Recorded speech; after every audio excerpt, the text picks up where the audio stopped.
Selected parts from book One Life is Not Enough, written by Shri K. Natwar Singh. Part 1. An unexamined life is not worth living, said Plato. I believe that life is a journey without maps. Many leaves have turned in my garden. There is now no losing or winning. There is only self realization. Each dawn is no longer a promise. I have made and unmade my life more than once. I do not subscribe to the gospel of equality. France pronounced in 1789 that liberty, fraternity, and equality would cure the iniquities of humankind. Liberty has been achieved, so also a diluted fraternity. Equality is a receding dream. No level playing fields exist. Man is not born free. Equality between human beings is impossible, although they could achieve a measure of fraternity. There would have been no freedom movement without Gandhi. He created the circumstances, they did not create him. But I reject Carlyle's assertion that the history of the world is but the biography of great men. Some so called great men have their hands deep in blood. Boris Pasternak, the author of Dr. Zhivago, called silence the best sound on earth. But solitude is in short supply in our chaotic and noisy world. Like E.M. Forster, I give two cheers for democracy. One, because it admits variety, and two, because it permits criticism. Our democracy may be flawed, but it has taken root. What are my vices? Conceit, overconfidence, zeal, suffering the foolish, leaping before looking. I have a passion for history which is not shared by a very large number of my compatriots. From history, I learned that progress is not inherent in history. Dropping atomic bombs on Hiroshima and Nagasaki is not a sign of progress. Two deadly world wars in a generation are melancholy examples of progress. No one denies the earth shattering achievements in science and technology. Conscience and compassion are missing. Science is neutral on spirituality, ethics, and morality. The father of the atom bomb, J. Robert Oppenheimer, paid a heavy price for opposing the development of the hydrogen bomb. A genius was thrown to the wolves by the American establishment. I believe in prayer. I meditate every morning. I have with reverence read our sacred books which are sublime. Religion as practiced has no attraction for me. I need no priest to stand between me and the cosmic master who makes the earth go round, the stars shine, and guides our destinies. I believe in friendship. It is one of the greatest joys of life. I have at times let my friends down as they have let me down. Friendship rests on trust and reliability. Friends ask me, how do you spend your time after being so busy and active in your life? I answer with a French phrase, only other people grow old. I enjoy old age. I read, write, relax. I listen to music, watch tennis and cricket on TV. I spend time with my grandchildren. Sometimes I sit and think. At other times, I just sit. The early years. Bharatpur, a town struggling to be a city and the capital of a medium sized princely state. This is where I was born in 1931. In the year 1805, the ruler of Bharatpur, Maharaja Ranjit Singh, withstood 5 attacks by Lord Gerard Lake on the town. Thereafter, decline set in. Bharatpur had half a dozen leading families, including mine, feudal, conservative, stubborn, and a touch wild.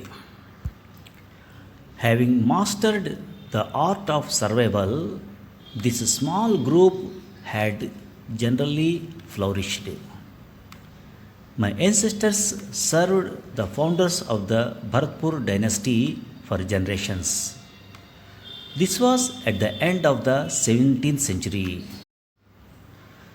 A year after I was born, my father, Govind Singh, was appointed Nazim and district magistrate of the beautiful and historic town of Deeg, adjacent to Bharatpur. Deeg is an outpost of Braj Bhumi and Govardhan is less than 15 miles from it. The post was a coveted one and he was one of only 3 Nazims in the entire state. The family moved to Deeg to live in a large and ugly house, though one not devoid of comfort. Electricity had not yet reached Deeg, neither had motor cars. We owned a grand looking buggy with fancy upholstery drawn by a horse which had been specially chosen by my father. My parents were married in 1914. My mother, Prayag Kaur, could neither read nor write like other ladies of her time.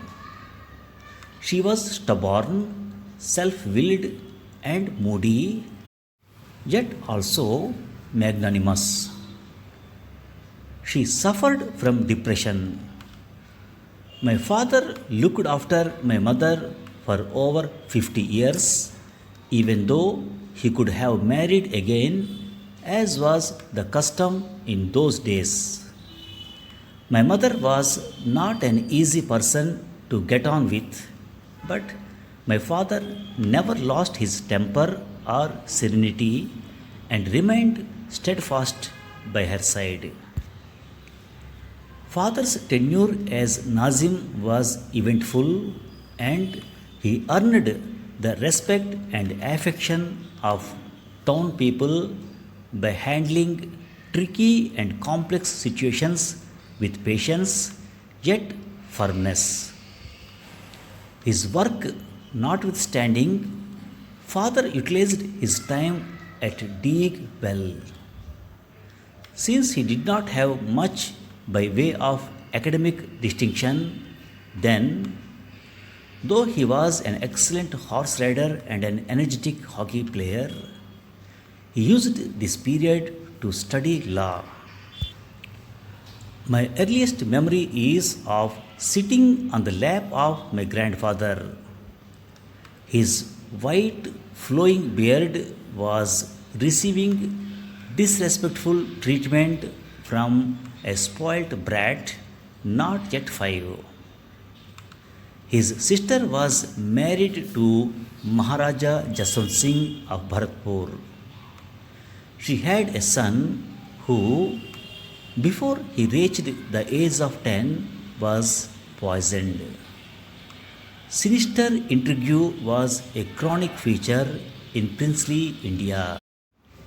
Accomplished plotters, like dark shadows, were ever present.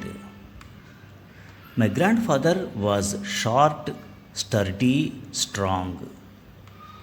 He was born in 1870 in our ancestral village, Jagina, adjacent to Bharatpur. His idiosyncrasies were fascinating.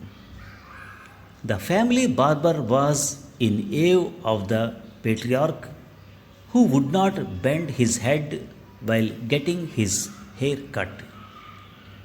The poor barber used to get down on his knees to trim the hair at the back of his head. I must have been around 5 years old then. My uncle, Colonel Ghamandi Singh, a minister in the court of wards administration, lent my father a bus for this Braj Yatra. Our family, along with several servants, travelled in comfort for over a week. Our first halt was Govardhan, a town steeped in Krishna lore. We did the rounds of several temples. I still remember how spotlessly clean they were. Even at the innocent age, I could feel the hallowed atmosphere of these sacred towns with wonderful names: Gokul, Nandgaon, Barsana, Mathura, Vrindavan. Here, religion, rites, and rituals reigned. The Bharatpur state had vast properties in all these towns, which the retainers kept spotlessly clean. My father performed all the pujas at these places, with us brothers watching entranced. Thank you very much. Now, some word power. From history, I learnt that progress is not inherent in history. Inherent, INHERGNT. Inherent means inbuilt, belonging by nature or habit. Dropping atomic bombs on Hiroshima and Nagasaki is not a sign of progress. Two deadly world wars in a generation are melancholy examples of progress. Melancholy, Melancholy. Melancholy means a feeling of sadness. The father of the atom bomb, J. Robert Oppenheimer, paid a heavy price for opposing the development of the hydrogen bomb. A genius was thrown to the wolves by the American establishment. Throw somebody to the wolves means to put one person in the opposition to be the recipient of blame, trouble, or criticism, often that which was intended for oneself. My mother could neither read nor write like other ladies of her time. She was stubborn, self willed, and moody, yet also magnanimous. Magnanimous. Magnanimous means very kind and generous towards enemy or someone you have defeated. Here, magnanimous means very kind towards all. My grandfather was short, sturdy, strong. His idiosyncrasies were fascinating. IDIOSYNCRASIS. IDIOSYNCRASIS. Idiosyncrasies means a strange or unusual habit or way of behaving. Thank you very much.